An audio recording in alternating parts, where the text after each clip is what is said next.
Welcome back ناظرین. ہم بات کر رہے ہیں کہ ملک میں آج ہر شخص سراپا احتجاج کیوں ہے. ملک میں ڈاکٹرز نے بھی ہڑتال کی, ٹرانسپورٹ ایسوسی ایشنز وہ بھی اسٹرائک پہ جا رہی ہیں, اور بھی پروٹیسٹ اناؤنس ہوئے ہیں.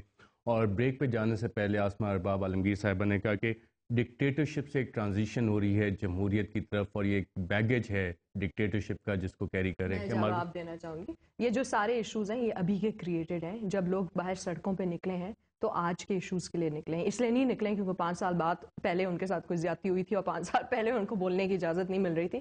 ٹھیک ٹھاک بات کرتے تھے, اس وقت بھی لاٹھیاں ہوتی تھیں اور اس وقت بھی ٹیئر گیس ہوتی تھی. ہم تو یہ کہہ رہے ہیں کہ اب کیوں ہوتی ہے, اب تو نہیں ہونی چاہیے نا, اب تو جمہوری حکومت ہے. تو تب بھی لوگ نکلتے تھے, اب بھی نکلتے ہیں. وہی لاٹھیاں تب بھی ہوتی تھیں, وہی غلط ایف آئی آر تب بھی ہوتے تھے, وہی غلط ایف آئی آر اب بھی ہو رہے ہیں. ایشو آج کے ایشوز میں نکل رہے ہیں. بھئی آپ کس دنیا میں کون سے گلاس ٹاورز میں آپ رہتے ہیں؟ آج میں نے لسٹ دی ہے صرف ایک پروونس کی, اور کل کسی اور پروونس کی لسٹ دوں گی. کتنے پروٹیسٹ کی لسٹ دی آپ نے؟ میں نے تو بالکل سیمپل سائز دی ہے, کیونکہ جتنے ہو رہے ہیں ہر ریجنل پرنٹ پریس میں بڑی اچھی اس کی تفصیل آتی ہے.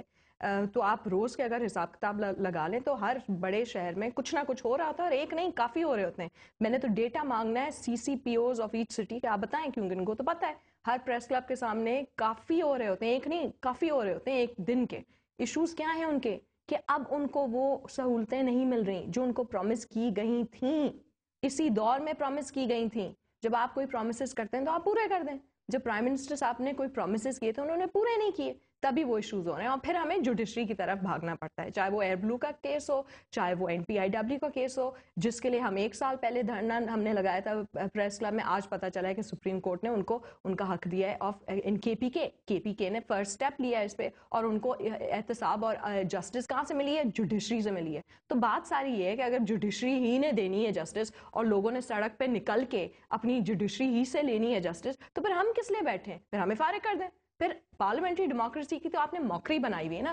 میرا بہت بڑا یقین ہے پارلیمنٹری ڈیموکریسی پہ, میں مایوسی نہیں پھیلانا چاہتی, اور میں تبھی پارلیمنٹ روز جاتی ہوں جب ایوان کا سیشن ہوتا ہے. میں بھی اگر مایوس ہوتی ہے تو میں نہیں جاتی, میں جاتی ہوں, میں کوشش وہیں کرتی ہوں کیونکہ انسٹیٹیوشن میرا ہی ہے, لیکن مجھے وہاں سے اطمینان کو نہیں جواب ملتے. لیکن میں آخری دم تک کوشش کرتی رہوں گی کیونکہ میں اس کو ڈیزرٹ تو نہیں کر سکتی نا. میں نے اپنے انسٹیٹیوشن کو بہتر کرنا ہے. شاہد خاقان عباسی صاحب, آسماء ارباب عالمگیر صاحبہ نے کہا کہ 60% آبادی تو پنجاب میں موجود ہے جہاں کہ مسلم لیگ نواز حکومت میں بیٹھی ہے. گورننس کا شہباز شریف صاحب کی بھی بہت اچھے ایکسپیرینس ہیں.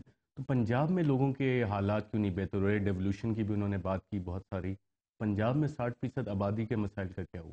جی مسائل ہر جگہ ہیں, مسائل سے کی کوئی نفی نہیں کر رہا, اور پاکستان کے بڑے مشکل حالات ہیں جو آج پاکستان کے حالات ہیں, شاید اس کی تاریخ میں نہیں ہوئے, کیونکہ آپ کو ہر قسم کے پریشرز ہیں. آپ کو بارڈر پہ پریشرز ہیں, آپ کو اکنامک پریشرز ہیں, بڑے سیریس پریشرز ہیں, آپ کے لا اینڈ آرڈر کی سچویشن کے ٹھیک نہیں ہے.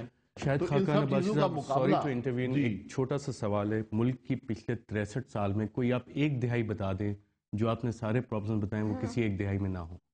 جی لیکن جس سیویرٹی کے ساتھ وہ آج ہیں اتنے کبھی نہیں ہوئے, اور اس کی ایک لیگیسی ہے, اس میں جانا نہیں چاہتے. بڑھتے جا رہے ہیں, نہیں بڑھتے جا رہے ہیں. مثلا آپ اکانومی کو لے لیں, ہر چیز کے پیچھے اکنامک پس منظر ہوتا ہے. آج کل جو دنیا ہے وہ اکنامک پریشرز پہ چلتی ہے. تو ہماری اکانومی کو اگر آپ دیکھ لیں, اس میں آپ 99 میں دیکھ لیں, میں ایک فگر صرف دوں گا کہ جو نیشنل ڈیٹ تھا وہ 3.5 ٹریلین روپیز تھا. جب مشرف صاحب گئے وہ 8.5 ٹریلین تھا, آج وہ 10 ٹریلین کے قریب ہے. اب جو آپ کے صرف ڈیٹ سروسنگ ہے آپ کے ڈیفنس بجٹ کا سے 2.5 گنا زیادہ ہے. ڈیٹ سروسنگ ہے, ڈیفنس پہ پیسہ جا رہا ہے, ڈیولپمنٹ کے لیے پیسہ نہیں ہے, وہ آپ ڈیٹ سروسنگ میں لگا دیتے ہیں. اب حکومت کے پاس پیسے نہیں ہے کہ عوام کے لیے خرچ کر سکتے. 57,000 ڈیٹ تھی آج, اور پہلے 22,000 تھی پر پرسن. یہ جو ایشوز ہیں یہ نمبر سارے اویلیبل ہیں. تو آج جو حالات ہیں ان کے لیے اگر ایک نیشنل کنسنسس نہ قائم کیا گیا تو حالات حل نہیں ہو سکتے. میں آپ کو یہ بالکل حقیقت سے کہتا ہوں, یہ کسی ایک جماعت کی بات نہیں ہے. جو انہوں نے کیا, کاف نے کیا, مشرف نے کیا, وہ بھی جانتے ہیں, جو پیپلز پارٹی کر رہی ہے وہ بھی جانتے ہیں, جو ہم نے کیا ہم بھی جانتے ہیں. لیکن آج جو حالات ہیں ان کا مقابلہ صرف ایک نیشنل کنسنسس کر سکتا ہے.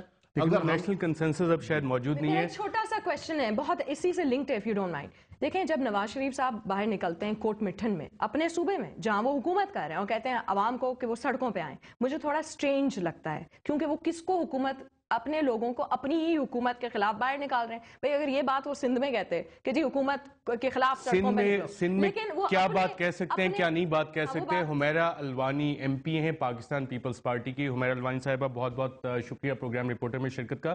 یہ بتائیے گا سندھ اسمبلی میں نواز شریف صاحب کے بارے میں کیا گفتگو ہوئی, کیا ریزولوشن پاس ہوئی, کیا موضوع بحث اور کس لیے نواز شریف صاحب موضوع بحث بنے؟ جی السلام علیکم. کوئی نواز شریف صاحب کے خلاف تو کوئی ریزولیوشن نہیں تھی, ہارس ٹریڈنگ کے خلاف تھی کہ ہم نے مذمت کی تھی کسی بھی قسم کی ہارس ٹریڈنگ کے حوالے سے, اور میثاق جمہوریت کی بارہا ہر اسپیکر نے بات کی جس میں یہ کمٹمنٹ تھا کہ جمہوری روایتوں کو بالا تر رکھا جائے گا اور کسی بھی غیر جمہوری جو قوتیں ہیں یا غیر جمہوری طریقے ہیں انہیں فروغ نہیں دیا جائے گا. اور کچھ ذاتیات پہ بھی ان کے بارے میں کہا گیا, شہباز شریف صاحب کی ذاتیات کے بارے میں بھی کچھ کلمات ادا کیے گئے سندھ اسمبلی میں.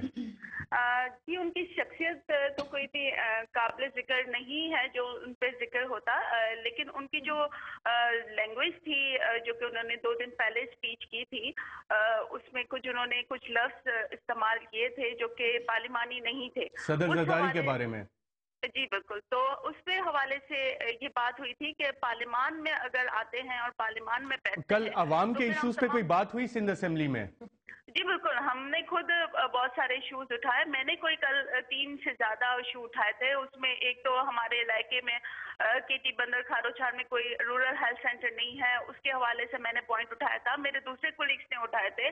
اور اس وقت جو امدادی سامان فورن این جی اوز سے آ رہے ہیں ان کی جی حمیرہ الوانی صاحب بہت بہت شکریہ. مرباب عالمگیر صاحبہ, آپ نے سنا کہ سندھ اسمبلی میں جو چیز ڈومینیٹ کی وہ نواز شریف صاحب کی کنڈمنیشن تھی. پنجاب کی اسمبلی میں بھی یہی حالات چل رہے ہیں. جو گورننس کا ایک بیسک ایشو ہے, جوڑ توڑ کی سیاست, عوام کے مسائل حل کرنے کی طرف پارلیمنٹس کا, صوبائی اسمبلیوں کا فوکس کب آئے گا, کیسے آئے گا؟ دیکھیں یہ تو پہلے دن ہم نے یہ کہا جب نون نے یہ یونیفیکیشن بلاک کی ہارس ٹریڈنگ ہوئی, because you can't name it anything else, because it is there in the constitution, whether it is implemented after the election or before the election ایک الگ بات ہے, لیکن یہ خود اس کے اوپر سگنیٹری ہیں. تو Balochistan was an exception. this we are talking after the 18th and the 19th amendment. ٹھیک ہے, تو سوال یہاں پر ایک بہت بڑا سوالیہ نشان یہ پیدا ہوتا ہے کہ عوام کو کیا فائدہ ہوا. ادھر تو آپ 10 پوائنٹ ایجنڈا گورنمنٹ کے پاس لاتے ہیں, کوئی سیاسی پارٹی بھی لائیں تو ہم اس کو ویلکم کرتے ہیں, جو چیز پاکستان کے لیے پازیٹیو ہو اور پاکستان کے فیوچر کے لیے ہو. ہم نے بالکل اس 10 پوائنٹ ایجنڈا کو ویلکم کیا, خواہ کہ اس میں وہی پوائنٹس تھے جو پاکستان پیپلز پارٹی کے منشور میں تھے اور ہیں, اور کسی اور سیاسی پارٹی بھی اس کے ساتھ اتفاق کرتی ہوگی, لیکن لارجر انٹرسٹ اور ڈیموکریٹک فضا کو اچھے بنانے کے لیے we welcome that and we will welcome it for any party, for their party, any party. لیکن اس 10 پوائنٹ ایجنڈا کو جو سسٹم چل رہا تھا اس میں آپ نے جو بات کی اس یونیفیکیشن کی اور ہارس ٹریڈنگ کی, تو عوام کو اس سے کیا ملتا ہے, پنجاب کے عوام کو اس سے کیا ملتا ہے؟ پنجاب تو آلریڈی آپ اس کو چلا رہے تھے, آپ اس کو گورن کر رہے تھے, اور ہم بار بار یہ کہیں گے کیونکہ ہم خود چھوٹے صوبوں سے تعلق رکھتے ہیں اور ہمیں پتہ ہے کہ چھوٹے صوبوں کے آج کیا مسائل ہیں, بلوچستان اور کے پی کے میں کیا ہو رہا ہے. پنجاب 60% اکانومی بھی ہے, اگر 60% اس ملک کا 62% حصہ ہے تو اکانومی بھی اتنی ہے. تو آپ پنجاب میں جو پولیٹیکل انریسٹ پیدا کر رہے ہیں وہ لوگوں کے مسائل کے حل کرنے کی طرف فوکس کرنا ہے. یہاں پہ ہم ایک چھوٹا سا وقفہ لیں گے, اور اس میں عوام کو کیا فائدہ ہوا, یہ تو آپ صرف ہم وہی بات کر رہے ہیں کہ ہر شخص سراپا احتجاج کیوں, اور بریک کے بعد واپس آتے ہیں پولیٹیکل گروپ کو مضبوط کریں, پولیٹیکل